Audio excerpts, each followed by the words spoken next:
Good afternoon, everyone. Pauline from Euroheat and Power from the policy team. I would like to give you a warm welcome to our webinar this afternoon on national heating and cooling transition across the European Union. I'm here with our moderator and panelists, but before we start, just a word of housekeeping. So the webinar will be recorded today, and if nobody opposes, we will publish it in the next days, so you can listen again or share it with colleagues. Everybody from the audience is muted, and only our panelist and moderator will be showing the webcam and sharing audio with us. However, we warmly welcome your questions. You have for this in the panel on the right side question box that you can use to share all along the intervention and speeches of our panelists, all your questions that you have for them. And they will reply at the end of the webinar during our question and answer session. Yeah, that's it. So now I'm gonna hand over to our moderator today, Emma. Please, let's get started. Perfect. Can you hear me okay? Okay, great. Thank you so much. It's my pleasure to be part of this webinar. I'm actually coming to you from New Zealand, so please bear with me. It is getting a little bit late here, but hopefully it will run very smoothly, and we've got some great panelists for you. So to kick it off, next slide, please. I just thought I would start by setting the scene. So why are we even having this conversation? And that's because heating is a lot of energy. So if you take global final energy consumption, a third of that comes from residential and commercial buildings, of which the majority is space heating, space cooling, and hot water. And then if we include industry process heat, that's another 25%. So in terms of final energy consumption, this sector uses a lot. And unfortunately, it is still dominated by coal, oil, and gas. Next slide, please. But the pressure to decarbonise is building. So this is just at an EU emissions level. You'll all be well aware of the Green Deal that was passed last year, where our new 2030 target is around 55%, and we're aiming for net zero by 2050. As you can see, this is a massive ratchet up from our current 2020 target of 20%. So there is a pressure to decarbonise, and for Europe in particular, to get to net zero, the heating and cooling sector is going to have to play a massive role. And now this is at an EU level. This doesn't include obviously the multitude of national and even company targets that exist under this. And that's hopefully what our panelists are going to shed some light on soon as well. Next slide, please. So who am I and why am I talking to you today? So my name is Emma Coker. I work for a company called Bloomberg New Energy Finance. We are a subscription-based research company who looks at the low carbon energy transition more broadly. So for us, or about 10 years ago, that was more to do with the power sector. You know, which technologies were going to win? Was it wind? Was it solar? Was it geothermal? And we've kind of been tracking that ever since. But as you saw in that pie chart of energy consumption, heating and cooling, and in particular buildings and industry, are a massive sector that is now coming into focus. And so I sit within a team that's dedicated to looking at low carbon heating and cooling more broadly. Thanks, next slide.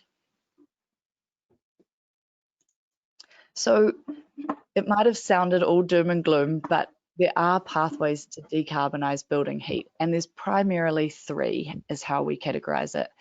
The very first, electrification. What we take this to mean is that the power sector continues to do its thing and decarbonise, and the heating sector gets to benefit from that. The change really occurs in homes, so that's where individual buildings adopt heat pumps or electric resistance heating and the like. The middle pathway, green gas, we take to mean a multitude of things. So this can be anything from hydrogen to biogas, biomethane, synthetic gases. And this can occur either at the grid level, so biomethane injection into the grid, or this can occur on site, so an on-site generation of, say, a hydrogen boiler. And then finally, and obviously what I'm going to focus on today, is district heating. So we might as well kick it off. Next slide, please. So the first question is, where is it produced today? And so Russia and China absolutely dominate. So as you can see, they kind of dwarf the rest of this chart. But actually, if we take the next 18 countries, Europe features very heavily in the top producers of district heating. And so the likes of Germany or France or Netherlands, these are all included still in the top 20. But as you can see, the colors of the chart, they're all quite dark. Next slide, please. And that's to represent the fact that actually the majority of consumption in Europe in particular is still coal, oil and gas. You can see that biofuels has been increasing, and it's definitely increased its share, but it's still relatively marginal compared to the three other fuels. Next slide, please. But with district heating, we have a few things that we can do, and they're relatively easy. First and foremost, we can change the heat source, and this is going to have the biggest impact. So what heats your hot water or your steam network, changing that to a low carbon source is going to be the easiest way to decarbonize your network. But there are also things like digitalization and smart homes that can help you more optimally use the energy you are using and decrease the total fuels overall. Next slide. And also district heating, the schemes that have been existing from right back in 1870 until now have really been helping us out with that change. So during the last, over 100 years, we've been decreasing that temperature every kind of generation of district heating that's come out. And why that's important is because a lower temperature network can actually increase the amount of low carbon sources you can use. And so things like heat pumps suddenly become more viable. Next slide, please.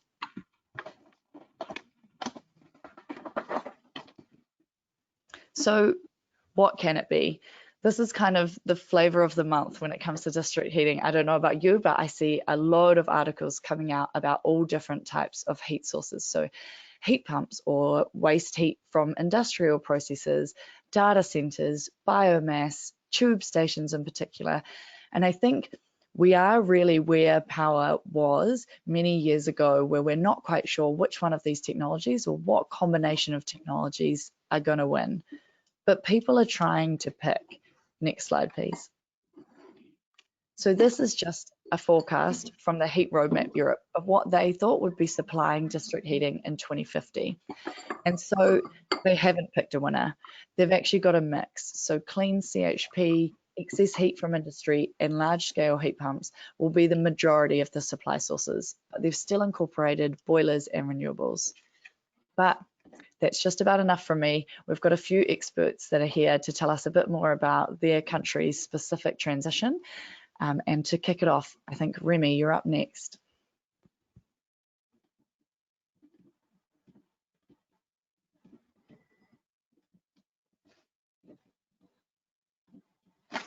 Excuse me. Oh, sorry. I was afraid my microphone wasn't working. Do you hear me? It's okay? Okay, thank you. My name is Rémi Chabrillat, and I'm Director of Bioeconomy and Renewable Energies in ADEME. It's the French Environment and Energy Management Agency. It depends on the Ministries of Ecological Transition and Research. And to make a long story short, we work on financing and programming research and development, providing technical expertise and advice to the government, to public and private businesses, and in financing projects. And ADEME is about 900 people in France. Next slide, please. As to the situation in France, heat is represents about 47% of final French energy consumption. 21% of it comes from recovery and renewable energies in 2017. And the energy transition law that was voted in 2014 and the multi-annual programming for energy. It's more operational document that is to be adopted in the next few days. Both have defined a target for renewable and recovery renewable energies in the heat mix in France. This target is to 39% in 2028. So it's a huge gap, and we'll try and see what's working, what do and what doesn't work or doesn't work as well as we should expect. The main tools for this, financial tools are for household investments, tax credits, for renewable-based district heating, reduced availability, reduced VAT. It means that it allows to reduce the cost of the heat for final customers, and the heat fund. It's that I'm about to speak a bit more of this in a few minutes. Just the first figure that you can see here represents what are in energy production, the situation in 2017, and the progressive steps for 2023 and 2028. You can see that there's a plus 40% and plus 60%. There are two, there are a low objective and a more ambitious one, a low target and a more ambitious one. Two precisions, maybe two little things to say before going further. There's a specific situation about first energy, renewable energy by now. But now maybe you can skip to the next figure. It will show us one. I remember that. Thank you. No, it's not this one, but that's not important. First, right now the main renewable energy in France, renewable heat in France is provided by biomass, and mainly in domestic houses, in households, in individual houses. The point is that for us, it can still be a way to decarbonize buildings. It's maybe a little difference of what was presented a few minutes ago on the most general point of view by Emma. And second point is, it's rather important, district heating by now in France is as an energy mix that of about 56% of recovery and renewable energy, mainly from heat recovery from waste incineration, heat recovery from industry, and biomass. And not to be forgotten, geothermy, deep geothermy in the Paris area, where there's a specific geological situation that allows a rather large use of deep geothermy. But anyway, it still makes, in 2017, 21% of heat. And you can see this is about, this figure talks about global energy production. You can see two things. One is that we plan to reduce heat consumption from 736 terawatt in, oh, sorry, I have okay, in 2017 to 641 in 2028. It's about 20% reduction, and then progression of renewable energy production. Gas remaining the main depends on the target that we use. If we take the 39% target, renewable energies should represent more than gas, but less than total fossil fuel consumption. Can we skip to the next one? So next one talks about the renewable heat targets by sector. And that's where you can see that if you go the lower part of the figure shows that biomass is the main renewable energy source for heat in France and will remain the main. But what you can see upstairs, there are commentaries on the situation by now. The biomass sector is already behind on its target, for the target from the previous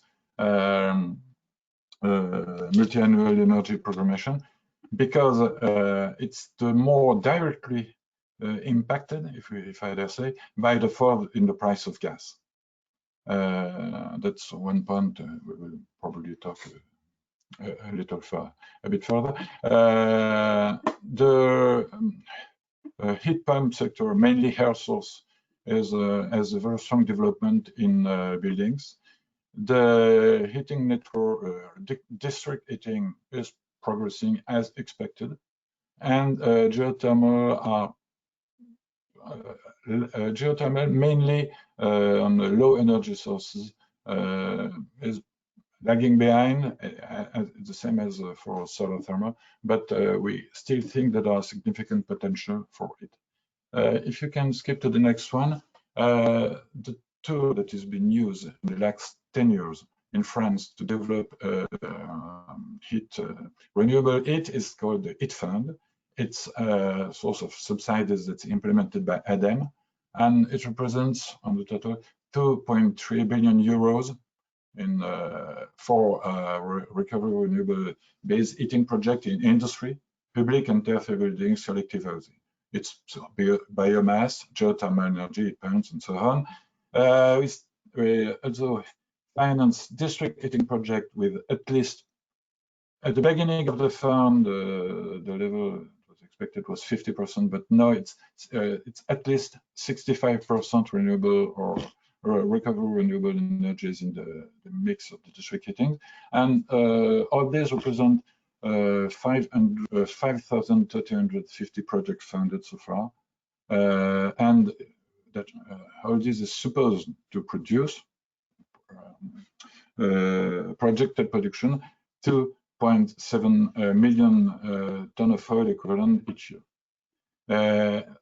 One important point, district heating represented 45% of subsidies in 2019, and those subsidies are attributed for the largest project that represent 25% of the number of projects, but 75% of the fund, the total amount of money. There are economic analysis for every project, and this is designed to allow competitiveness of the renewable solution. It's generally considered as a rather efficient public tool, as the public cost is not rather low. It's for 46 euros per ton of oil equivalent of energy that will be produced in the lifetime of the installation that we funded. And to be a little faster, the level of the fund was for 200 million euros per year from 2009 to 2017, and it increased up to 350 this year. Next slide, please. And we will skip rather quickly for the next one. The first, I'm sorry for only the title has been translated with some problems just last year. those last days. But this can show you, it represents the projected amount of energy that's supposed to be produced by the installations that we have financed every year since 2009. First thing that you can see is that the system, the fund started in 2009, so the first year is the first year. Then there are quite a rather strong amount of projects, 2010, 11, 12, and a rather strong decrease 2 years after the economic crisis of 2008, and after the decrease of the price level, rather 2012, 2013. We anyway we realized there was I'm sorry. There's an augmentation in the last few years, 2018, 2019. It's partly due to the fact that the credits increased, but also to the existence in France of a carbon tax that was supposed to be increased progressively in the next few years. As you probably know, this increasing has been stopped after the social movement in France at the end of 2018. But anyway, we still had a rather good trend of projects. Next slide, please. What you could have seen, and if you want to go back to the slides later, you will see in the present slide there was also a repartition every year between the different energies. And I'm sorry, this one is not translated, but you can see that on the total projected energy production from 2009 to 2019 is mainly comes mainly from biomass, the two green parts. BC80 is an acronym for French a call for tenders that's aimed to industry. So mainly in industry and in mainly boilers for district heating. But it's mainly biomass, and then geothermy in blue, biogas, 11%, and about 10% of heat recovery, UEOM, it's plants of its recovery from waste incineration. And if you take the at the right 2019 alone, biomass is really decreased. It represents about 40% of projected energy production, against 65% if you during the previous 10 years. That's with a strong progression of biogas. We finance, in fact, we finance through the fund biogas installations that inject biogas in the gas network and can then be used for heat production in district heating or in industry. But maybe to try and go to an end. Last slide, please. 3 questions, or you can forget this one. No, maybe just one thing. It shows that we are more or less, since 2010, in line with what were targets. It was really true from 2010 to 2013. It then slowed a bit, but we were more or less in line with the targets up to 2014, 2015. It is not really the case, and we should accelerate the development of renewable heat in France. And this is that's the reason why it fund was rather significantly increased from from 2,000 million euros to 3,000. Sorry, from 200 million euros per year to 350. But the point is that we are worried about the possibility to increase. And next slide, last slide, please. And I assume that the questions are not specifically French. First, it's evidently the question of competitivity of renewable heat and the question of low fossil fuels price. If you take the third line, that is not corrected by the existence of a carbon tax. We still have a carbon tax in France, but it doesn't increase anymore since 2 years. The main question can be, what about a carbon tax in Europe in the next few years? Without this, things will be very difficult. And say two practical applications: industry versus district heating. Clearly, in industry, and especially in great enterprises that can have access to very low gas prices, biomass cannot be competitive. It's just impossible. The cost of wood, the wood costs more by megawatt hour than gas.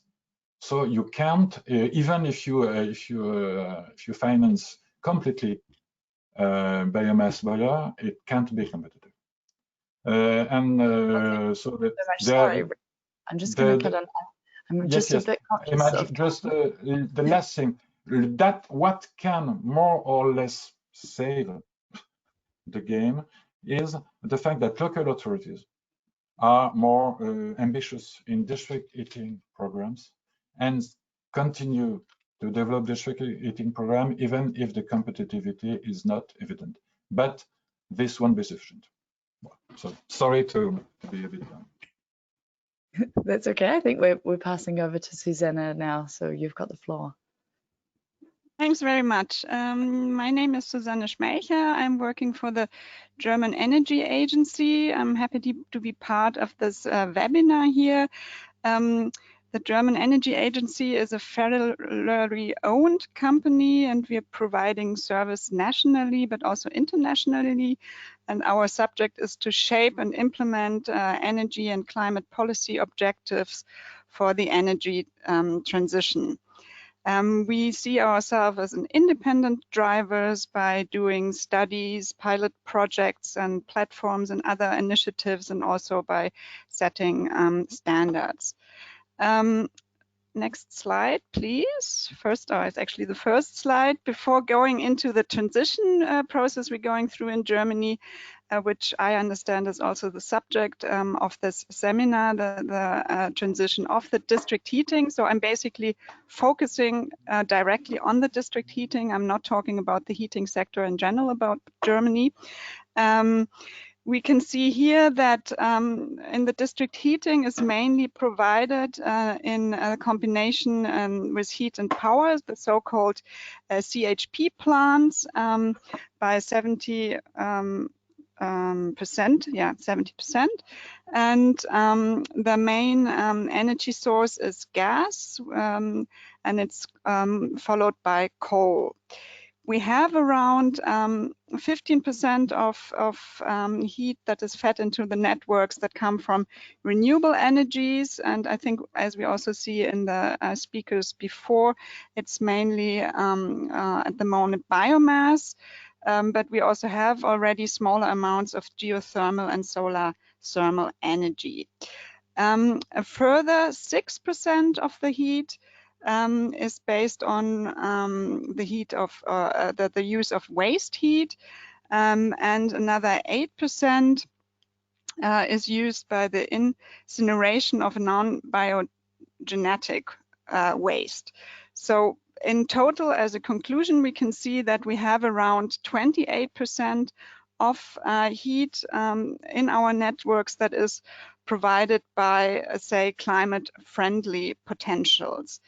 If we look at the, like, this was more like the generation side. If we look at the consumption side, we see that the district heating has a share of roughly 10% in the buildings in Germany.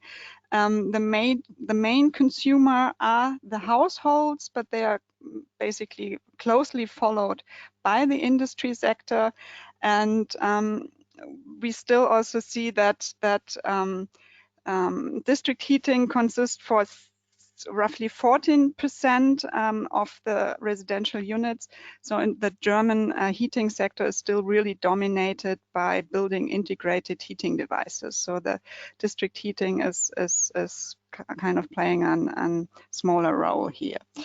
Next slide, please. So we are in a transition process, and not only for the heating sector, but also the electricity sector, we're currently having to deal with the coal exit, the coal phase out that has to be finished by 2038. That is like a date that has now been set in the political discussion.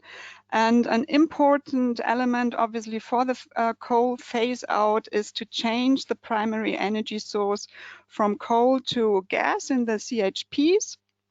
But also, obviously, what we would wish is to also, like for the coal phase out, to find other concepts to straightly integrate renewable energies.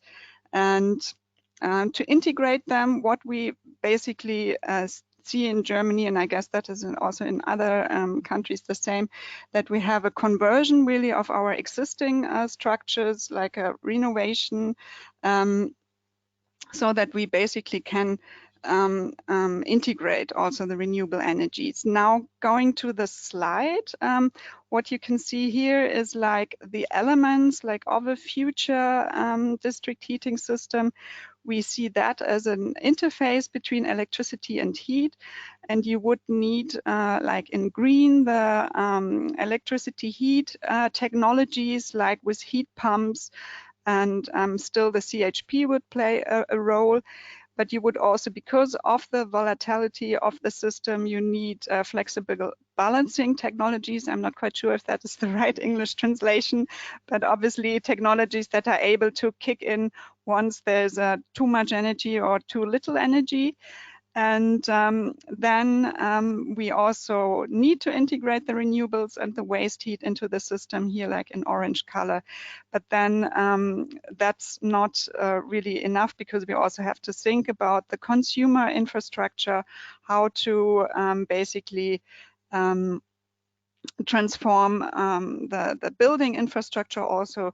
Like one big issue here is the temperatures that they have to, there has to be a decrease in temperature, and also then the building infrastructure have to be able to take these temperatures. Next slide, please. What we did here, it's the transition towards 2015. I think Emily also showed this in one of her slides in this kind of cake structure.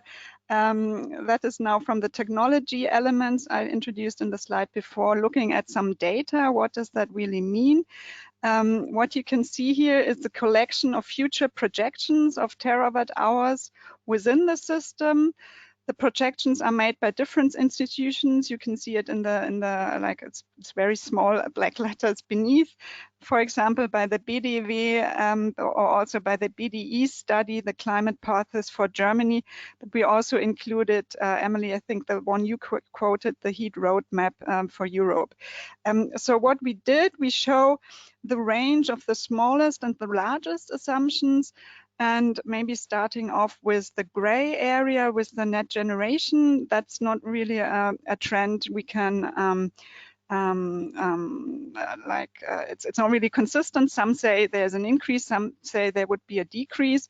I guess we could also explain this by that there's a certain complexity in regards to efficiency gains on the consumption side that we basically say there will be a decrease because we have efficiency gains. But on the other hand, obviously in Germany, we also have the strategy to further extend and densify the heating networks. So basically, probably that is why there is no clear tendency here. But I think what we can see in this kind of greenish yellow color for the electricity, we will have to have a steep increase in power to heat or the large heat pumps, especially by 2050. Looking in the CHP, we can see that we will have to include power to gas.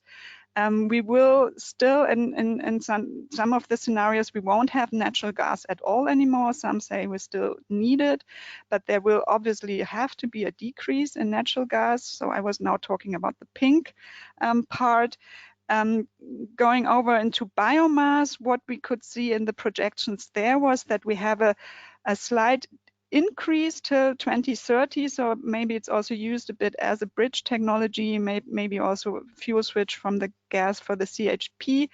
But then we will have a slight, I mean, in some projections, a strong decrease or a slighter decrease. So there's no real clear tendency here. So it's more kind of staying on one level.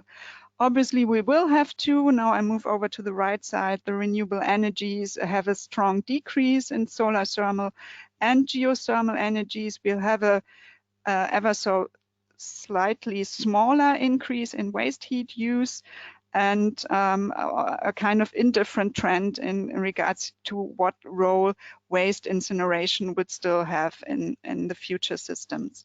Next slide, please. So there's one, I mean, I guess Rémi already also talked about obstacles we have for the transition. One of the obstacles is basically really the profitability gap at the moment. The say CO2 neutral heating networks or the transition towards them is really competing against natural gas CHP prices and then also the building integrated gas condensing boiler systems. And we really see that at the moment, those options we see as CO2 neutral or like fit for future are not really competitive.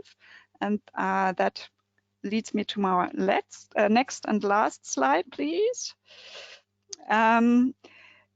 Here we basically see what are the instruments we are using in Germany. I go through that very brief because I already see I have my 10 minutes already exceeded. So we have obviously a mix, I guess, like all you other countries have as well. We have the regulatory law.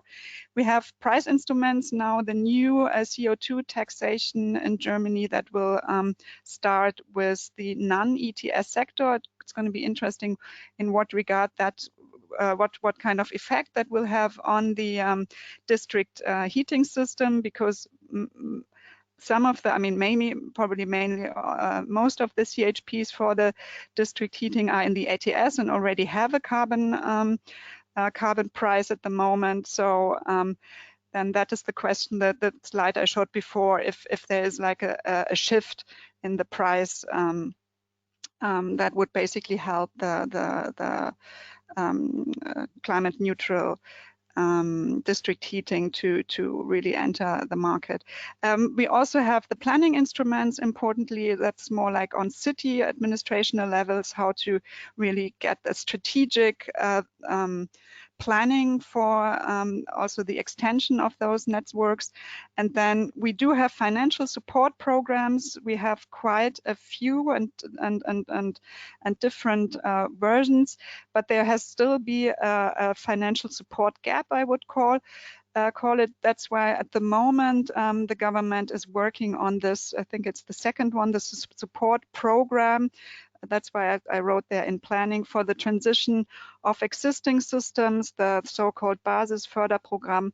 And that is something we hope that will fill in a way also the gap from the slide before and will help the technologies we need that we saw in the previous slide, basically to go towards the CO2 neutral transition. Thank you very much.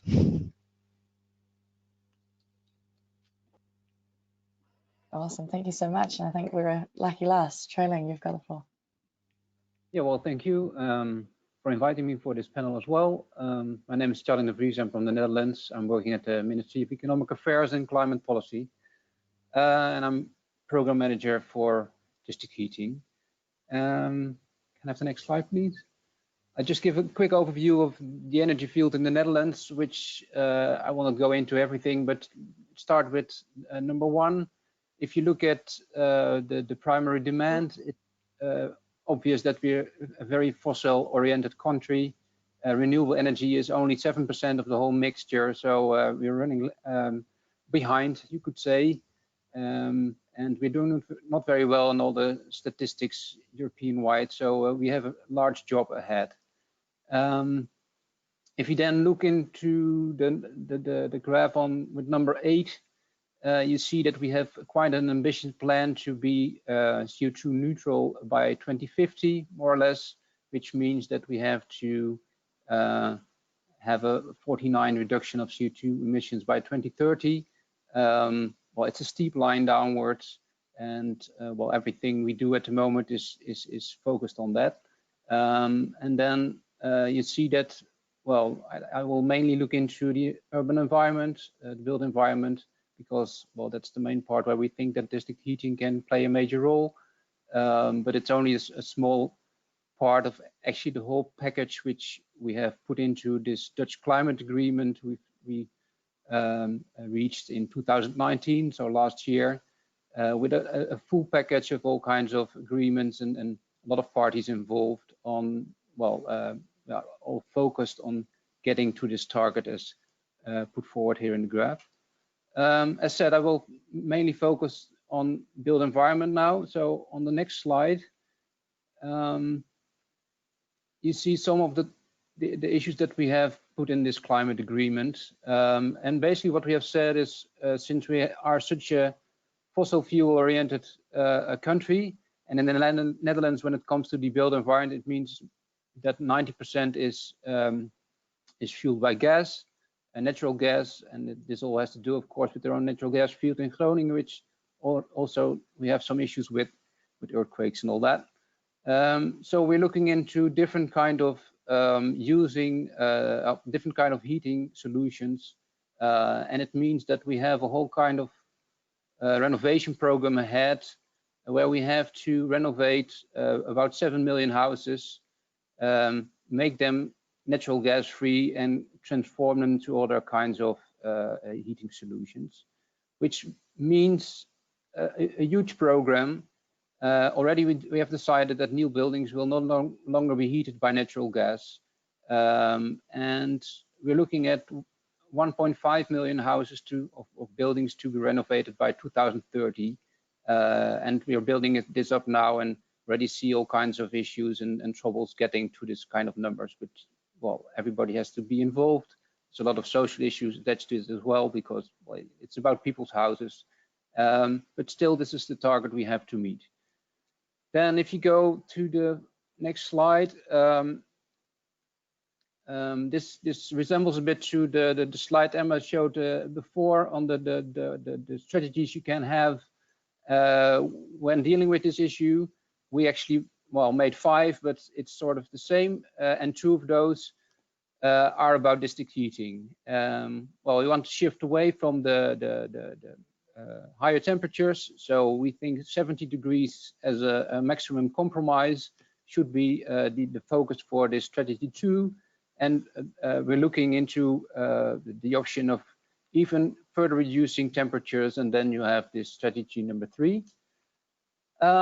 We started with 27 pilots in 2019. We put municipalities in the lead. We said it's a district-oriented approach, as we called it. So this really fits to the whole issue of district heating, of course. But we actually not really used to it because, well, we had a very national-based approach to gas heating, to the gas infrastructure. The same accounts for the whole electricity policy and the way we look at the whole electricity structure and infrastructure.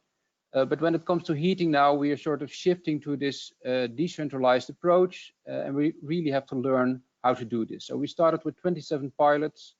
We will build this up to 100 pilots by 2021, which means that, well, neighborhoods from about 500 to 1,000 households will be transferred to from natural gas heating to one of those strategies that you see here.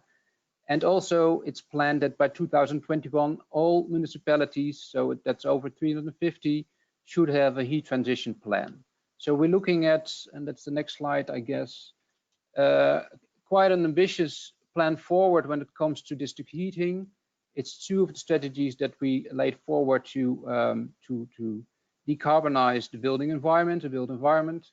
By 2030, we think that 1.5 million buildings will have to be renovated. District heating might be up to half of this number. So that's more, that will double in 10 years time the number of houses, of homes that are connected to district heating networks. Yeah, we're still working hard to make all the conditions, to have all the conditions in place to make this feasible. And then in the end, by 2050, we estimate, but that's still very uncertain yet, that about 15 to maybe 45% will be on district heating, and preferably it will be on heating lower temperature systems. Well, this, as I said, is quite a major challenge. And well, one of the biggest issues is, of course, how to do this. It should be affordable for everybody who is involved. People will be first mover in this whole issue, so within the first pilots should not have all the burdens and to take before other people will join. Gas is, especially in the current market situation, is actually a bit is too cheap to have this whole changeover be done easily, and so we look into that. Well, it should be. Well, the municipality should be able to make those kind of decisions. So this is all the steps that we are now making as part of this whole energy agreement, and with all the social partners that are involved. There are some financial support schemes as well, but I think it will be, well, as soon as we build this up, it should be. Well, I don't think it's enough for the moment, but we'll see about that. And I hope next government will see this as well and might come forward with some larger budgets. Already there are some budgets when it comes to the development of sustainable sources. So we will expand those subsidy schemes. We will look into the tax schemes, and well, we're building up innovation programs as it is. One of the major challenges ahead is actually just market capacity. Will the market, when it comes to installation sector, when it comes to the building sector, when it comes to the energy companies, will they be able to do this, to have enough people involved, to have the knowledge, that's on the market side, but also on the public side. Will municipalities and will governments have the proper skills and knowledge to make all the decisions that is needed for this long, this transition over quite a long time? And then I haven't talked about, well, all the issues about market integration we see, of course, and I think the previous presentation showed it a little as well. There's a lot of integration between heating, between the electricity sector. We're moving away from natural gas, but a lot of alternative gas options come into place as well. So there's a lot of attention to hydrogen at the moment as well in the Netherlands. And we have to adapt to that when we developing the district heating sector and see how this will well, act together, basically. And I haven't even spoke about cooling because, well, it's not that warm in the Netherlands yet, but we have seen some really hot days already. So maybe we have to get used to cooling as well, but we'll see about that. Just a little, I mean, can I get into the last slide as well? Is time okay with that? We've only got 4 minutes left, and I would love to ask just a couple of questions, if that's okay. Okay, let me just go over this to show that we have a major revision of legislation it's on market design, it's on tariffs, it's on sustainability. I'm quite impressed already with what I've seen from the previous speakers, how far you are, so I'm hoping to learn from that as well. And the next slide is about all the instruments we already have in place to develop sustainable heat sources. Well, the graph just shows how much money you're already putting into it, and it will grow a substantial amount more in the coming years, I would say. And basically, we're looking in all the different heating alternatives already. So that's from my side for now, and I hope 3 minutes will do as well then for the questions. Sorry. No, that's okay. Thank you so much, and thank you to all the presenters. Those were great. I think we've got a number of questions coming through, and unfortunately we may run out of time for this. So what I would say is to anyone who's submitted a question who hasn't got an answer, I believe, or we may be able to make our emails available, so please feel free to follow up with each of us separately if your question isn't answered. But I think given we're sitting in the current global pandemic that we're in, I might be a bit naive from New Zealand, but I think it is in a webinar in this time if I don't ask you to give a bit of your thoughts on how do you think COVID is going to impact kind of the district heating sector more broadly? Do you think it's going to cause delays? And someone's asked specifically about how do you guys think this will affect the carbon tax? So I don't know if, or the carbon tax debate more broadly in the EU rather than Germany specific, but does anyone want to put their hand up for first go?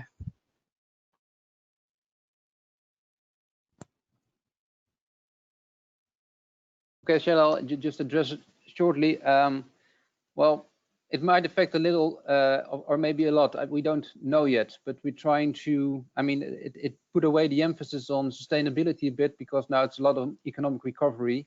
But also you see in the political debate already the connection between the two. So people are trying hard to make sure that, well, every extra money that is spent at the moment is also connected to the whole climate issue and all the goals that we have to reach over there.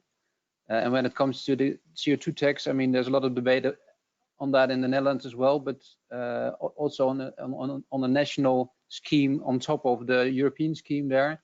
But still, it's not cancelled, and basically people are still quite eager to go forward with that. Yeah, maybe just adding to that, I have a similar feeling. I mean, in Germany, we like with the carbon tax, that was something we basically had last autumn, a decision on that,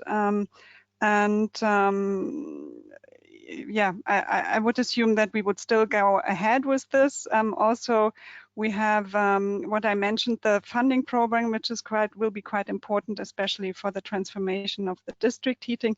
That is something that has been announced already last year. So I would assume that in all the calculation now for recovery programs, that is something that has taken into equation already. So I would hope that maybe to see it more positive, that also now the massive recovery programs, also there was an emphasis on environmental issues, so that would hopefully give even like a push. I mean, that is more like a wish than that I would really know it, but yeah. Great, thank you. I'm conscious that we're pretty much out of time, but Rémi, do you have any quick thoughts? The same as Susanne and Tjalling. We will go on financing projects. The national budgets will not be reduced and will maybe be increased. And we really think that local authorities consider, especially for district heating, that building district heating is an excellent way to support activity and to help it to rebound. Perfect. Yeah, thank you so much. I think we're all waiting to see where this renovation wave goes, right, at an EU level, let alone the national policies that are starting to come out. So thank you very much. I think I am handing it back over to EHP now, but thanks again to all our panelists. And again, sorry about the question time. If you do want to follow up with each of us, I'm sure we can arrange that. Yeah, thank you, Emma. Thank you all for your participation today. And yeah, on this good words, then I will close the session for today. And as announced, the recording will normally be made available within the next few days. So thank you all and have a good afternoon.